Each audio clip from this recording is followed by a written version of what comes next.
Hi guys, welcome back to Remission Life. Thanks for all of your support so far. Today I'm going to be talking about why do I feel sad after surviving cancer? It's a big question. You think, why? Surely I should be living my best life and living every day like it's my last and can never ever be sad because I've been given this opportunity that so many people so sadly have not been given. And there's a lot of pressure to be happy all the time, which is especially reinforced when you tell people you're living in cancer remission or that you've survived cancer, whichever way you want to say it, and they say, oh, you're so lucky, you're so lucky, wow, that's amazing, it's incredible, and you think it is so incredible, and then it creates a space where you can't ever actually think about your negative emotions about it. And this isn't about being negative, this isn't about dwelling on problems, this is about accepting and realising that there are negative parts of living in remission that people who aren't living in remission don't have to deal with. And by accepting and speaking about them, we can move through them in a positive way and actually help ourselves and others to live our best remission lives. So, talking a little bit more about why do I feel sad? Why do I feel sad when this miraculous thing has happened in surviving cancer?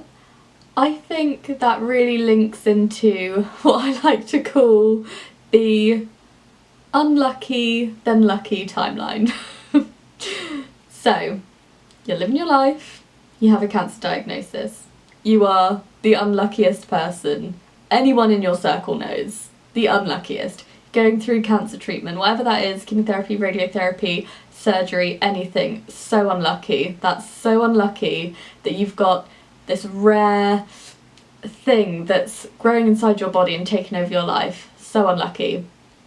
You go through treatment, you get to a stage where treatment ends and you get an all clear or no evidence of disease, and you go back for your follow-up scan and that's it.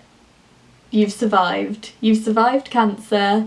You have, I think people now have parties, there's like ringing the bell, I know that people do. I didn't have any of those things, but it was a different time. And you're at this high where you're like, oh goodness, I can get back to normal and I can do these certain things again and my life isn't solely focused on just surviving. Now I'm getting back into things, and it's incredible for a while, and then slowly, I slowly started to think, now what? Now what's happening now? I felt a distinct lack of support in my remission, in that everyone assumed once my hair had grown back and I gained a bit more weight that I was healthy and fine and 100% living the dream, living every day like it's my last. But that's not quite how it happened for me, and I know for many others, which is why this channel exists. It's that you start feeling sad, you start feeling angry that this whole thing happened, you start feeling frustrated, you might have after effects, you feel sad that you're scared that it will come back, you feel sad that all that time was taken from you, you feel sad that your pre-cancer life was ripped away from you, you feel sad about it, you feel sad that your family's sad about it, there might have been things that you missed, couldn't go to, you might have missed school, you might have missed career opportunities, anything. And then there's that level of, oh, I can't feel that way. I can't feel that way because other people sadly did not make it to the end of treatment, and therefore survivor's guilt comes in. You think, I can't be sad. I can never be sad again. I must be happy because it's so miraculous. But that then, the ignoring of negative feelings then builds up and builds up and builds up and makes them so much worse. which happened to me. I just didn't tell anyone about any of my negative feelings about it for almost a decade, and then it got to a point where I was like at bursting and they all came out all at once. So you feel sad in remission, you feel sad after surviving cancer because you went through the most traumatic thing imaginable. You went through the worst thing, one of the worst things that can ever happen to anyone. Financial things don't matter. Anything to do with your health, it's the worst thing. And I think we need to realise that acceptance is really important. That although it's really good now, you went through that. You went through that time of your life and it was horrific. No wonder you feel sad. No wonder you feel angry. No wonder you feel frustrated. It's awful. And again, this isn't dwelling.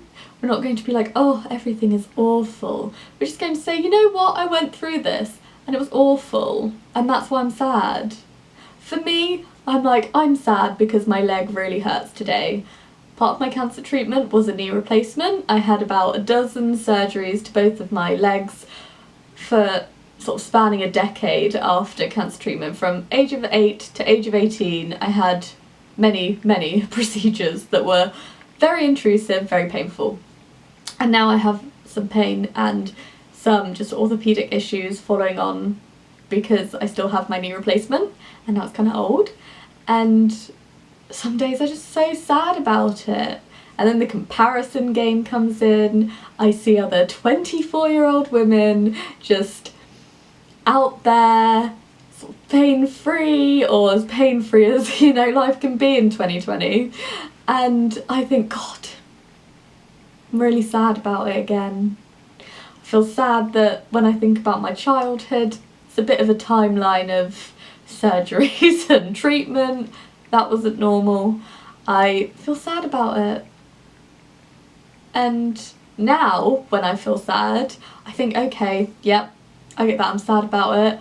I'm gonna get a McFlurry.